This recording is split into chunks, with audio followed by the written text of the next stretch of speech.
नमस्कार।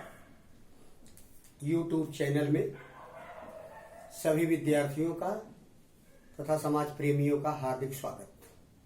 मैं हवलदार सिंह, शिक्षक बृहन मुंबई महानगर पालिका शिक्षण विभाग यफ उत्तर, कोरबा मीठागर महानगर पालिका हिंदी शाला क्रमांक 1। प्रिय विद्यार्थियों, आज मैं आपके सम्मुख घातांक और घनमूल इस विषय पर सभी विद्यार्थियों का मार्गदर्शन करने के लिए यहाँ पर उपस्थित हूँ। कृपया आप ध्यानपूर्वक सुनने का कष्ट करें। बच्चों, ध्यान दो कि हम पिछली कक्षा 5वीं, 6वीं और 7वीं में घातांक से संबंधित कुछ अनुप्रयोग पढ़ चुके हैं। जैसे हमने देखा बच्चों कि यदि 2 गुणे 2 गुणे 2, इसका मतलब 2 का 3 बार गुणा किया गया, तो हमने पिछली कक्षाओं में पढ़ा है 2 कितनी बार है, 1 2 3 बार। तो कितनी बार है ऊपर हम लिखते हैं और किस संख्या को गुणा किया गया उसको नीचे लिखते हैं। 2 into 2 into 2 equal to 2 raise to the power 3। यहां पर 2 क्या है, 2 ये हमारा आधार है। इस 2 को हम नीचे बेस कहते हैं, जिसको हम ये आधार है, और 3 जो ऊपर है ये हमारा घातांक है। इसको हम इंग्लिश में पावर बोलते हैं,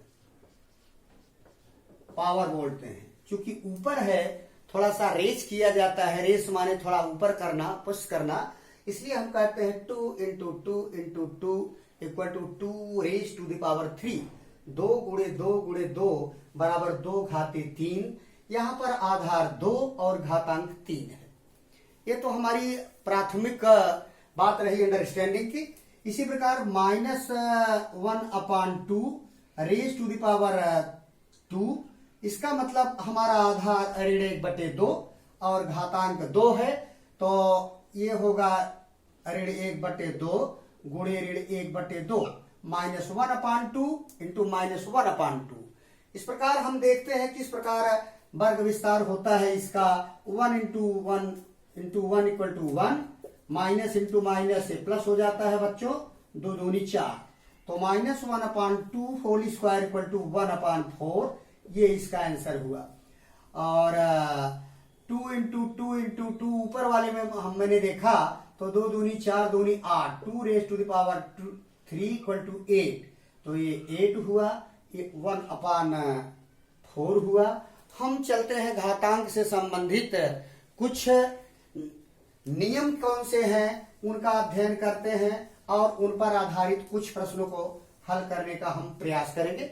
घातांक के नियम ऐसे हैं कि यदि P और Q कोई भी शून्येतर का मतलब होता है बच्चों शून्य को छोड़कर शून्येतर पूर्णांक हो। In English, if P and Q are any non-zero integers, तो हमारे नियम कौन कौन से होते हैं। यम कोई संख्या M into N, M raise to the power p into N raise to the power q, M raise to the power q, तो दोनों में आधार यम है, तो M raise to the power p plus q। फिर से ध्यान दें, यम कोई हमारा संख्या है और p q कोई शून्येतर पूर्णांक है, तो M raise to the power p into M raise to the power q equal to M raise to the power p plus q। M घाते p गुणे यम घाते q बराबर यम घाते p प्लस q।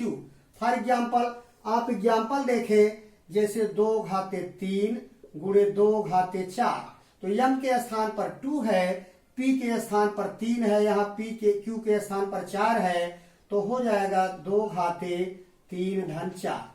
2 घाते कितना हुआ बच्चों, 7।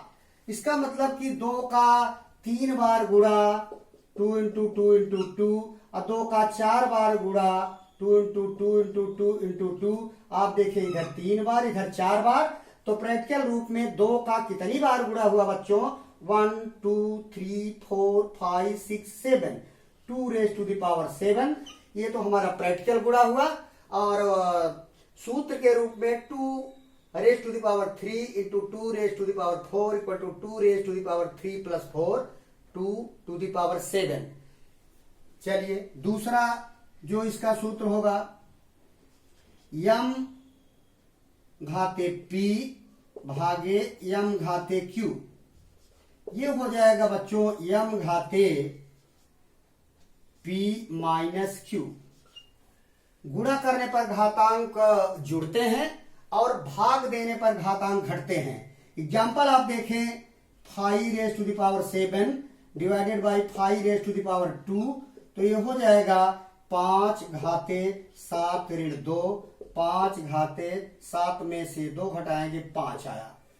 इसका मतलब 5 का 7 बार गुणा करें। इधर आप देखें 5 into 5 into 5 into 5 into 5 5 into 5 अपान 5 का 2 बार, तो ये देखें 2 कट गया, कितना बचा? 1 2 3 4 5। ये बचा आपका 5 घाते 5। तो इस प्रकार सूत्र हुआ यम घाते p भागे यम घाते q बराबर यम घाते p ऋण q। इसको आप देखें। अभी तीसरा नियम इस प्रकार हम आगे बढ़ते हैं। इसमें क्या है बच्चों? p is greater than q। ये नियम तब है जब p का मान q से बड़ा है। लेकिन अगर यम घाते p भागे यम घाते q बराबर 1 बटे यम घाते p माइनस q तब होगा जब p छोटा होगा q से। तो if p is less than q then m raise to the power p divided by m raise to the power q equal to 1 upon m raise to the power p minus q। वही होगा 1 अपान करके तब होगा अगर p जो है q से छोटा है तो if p is less than q, ऊपर p is greater than q। ये 2 नियम हुए। तीसरा, चौथा नियम यम into n power p, M गुणे n पावर p, तो इसका हो जाता है बच्चों M power p into n power p। M गुणे n की घात p बराबर यम घाते p गुणे n घाते p। कैसे? जैसे 2 गुणे 3 घाते 4। इसका हो जाएगा बच्चों 2 की घाते 4। ये घातांक इस पर भी आएगा पहली संख्या पर, 2 घाते 4 गुणे 3 घाते 4। ये चौथा नियम हुआ हमारा। चौथा नियम क्या था? M into n raise to the power p equal to M raise to the power p into n raise to the power p। M गुणे n घाते p बराबर यम घाते p गुणे n घाते p। ये चौथा नियम हुआ। हम बढ़ते हैं 5वें नियम की तरफ।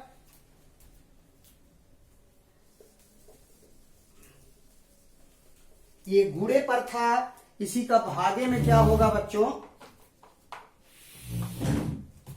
यम गुणे n था, अभी यम अपान n, ये 5वां नियम होगा डिवाइड पावर p। यम बटे n घाते p बराबर होगा यम घाते p बटे n घाते p। ये आप ध्यान दें। फॉर एग्जाम्पल इसका कैसे होगा? जैसे 3 बटे 4 घाते 5, तो हो जाएगा 3 घाते 5 बटे 4 घाते 5। इस तरह आप देखें यम बटे n घाते p बराबर यम घाते p बटे n घाते p। अगला देखें आप 6 रूल में, यम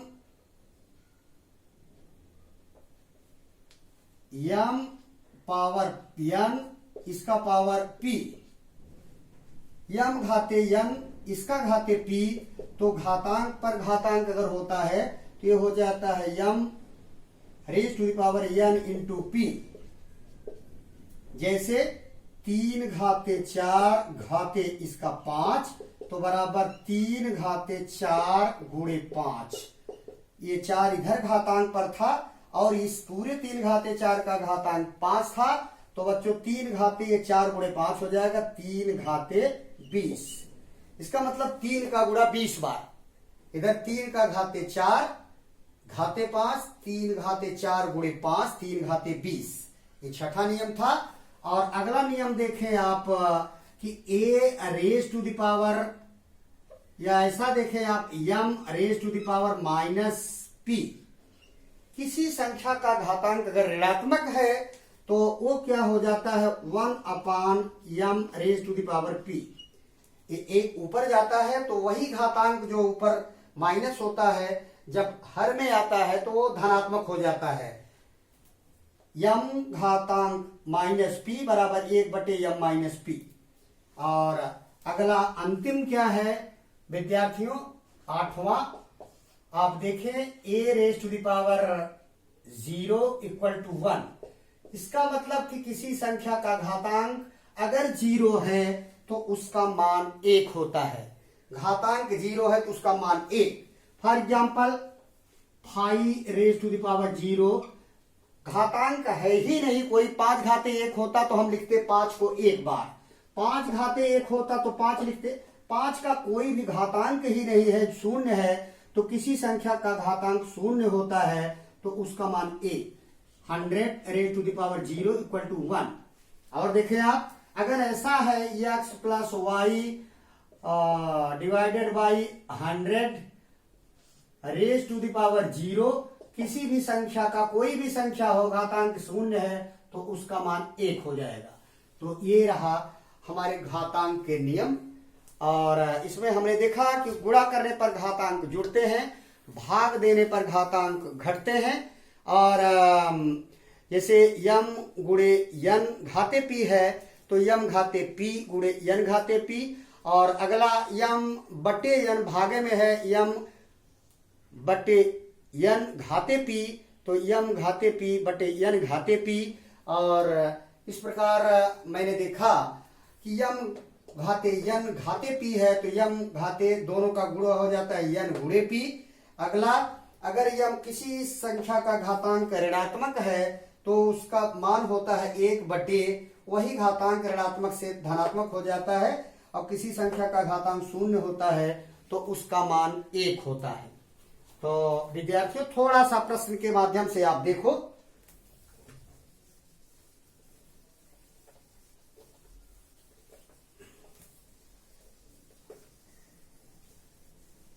हमारे पाठ्यक्रम के विषय में हम आते हैं एक्सरसाइज 3.1 पर। और विद्यार्थी गण ध्यान दें, 3.1 प्रश्न संग्रह।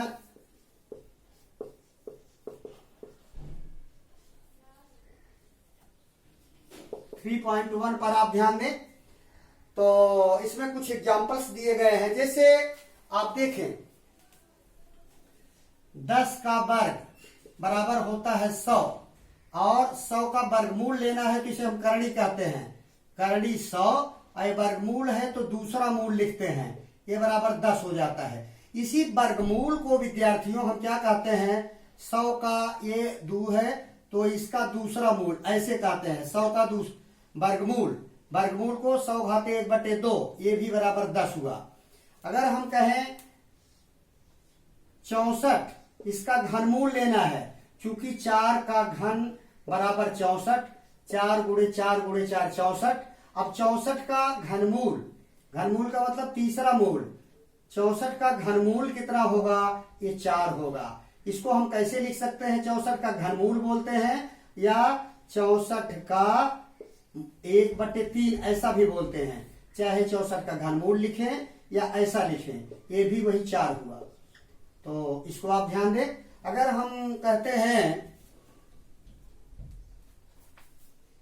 कि 128 घाते 1/7, 128 घाते 1/7, तो इसका मतलब क्या हुआ, 128 का 7वां मूल, 128 का 7वां मूल।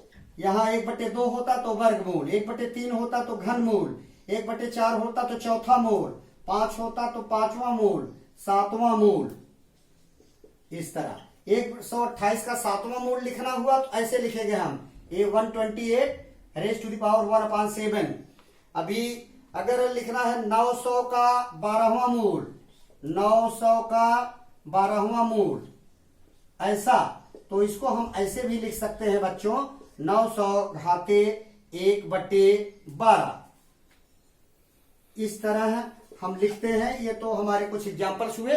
थोड़ा सा और आप बढ़कर देखें एक्सरसाइज की तरफ। जैसे हम लेते हैं घातांक का उपयोग करके नीचे दी गई संख्याएं लिखो। 13 का 5वां मूल, 13 का 5वां मूल, 13 का 5वां मूल कैसे लिखेंगे हम इसको? ऐसे, इस तरह। 13 का 5वां मूल, 13 का 5वां मूल, 9 का 6ठा मूल,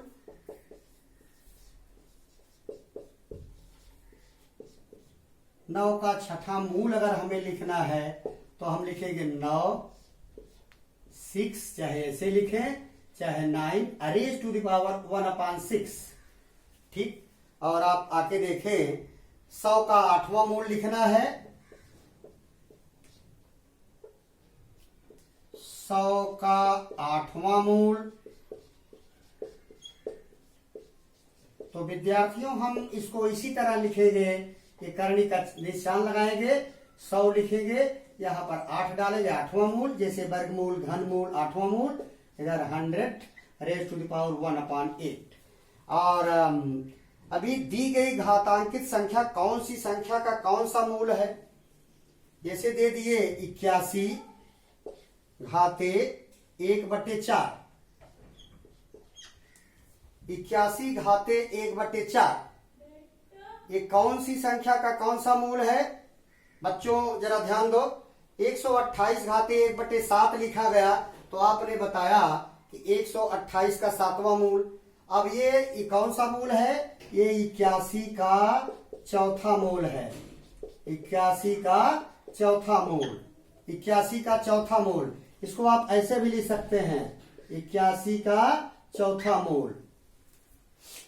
इसका मतलब क्या?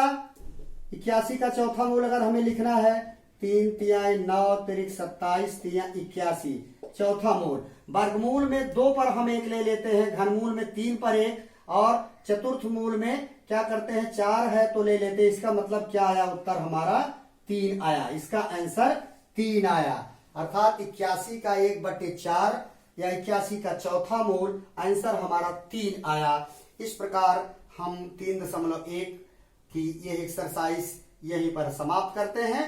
और जैसे अगर आपको लिखना है 100 घाते 1/19, 100 घाते 1/19, इसका मतलब 100 का 19वां मूल, 100 का 19वां मूल। और इसको आप ऐसे भी लिख सकते हैं 100 करनी के अंदर डाल करके 100 और ये 9, 100 का 19वां मूल। विद्यार्थियों, घातांक और घनमूल की आज के पाठ्यक्रम की पाठ्य वस्तु को यहीं पर हम समाप्त करते हैं। आशा है कि आप सभी अच्छी तरह से इसे समझे होंगे और समझने का प्रयास करेंगे। यदि आपको इसके वीडियोस अच्छे लगते हैं, मनपसंद आते हैं, तो आप निश्चित ही दूसरे विद्यार्थियों को, अन्य दूसरे शिक्षा जगत से जुड़े हुए लोगों को आप सब्सक्राइब करें और लाइक करें। धन्यवाद।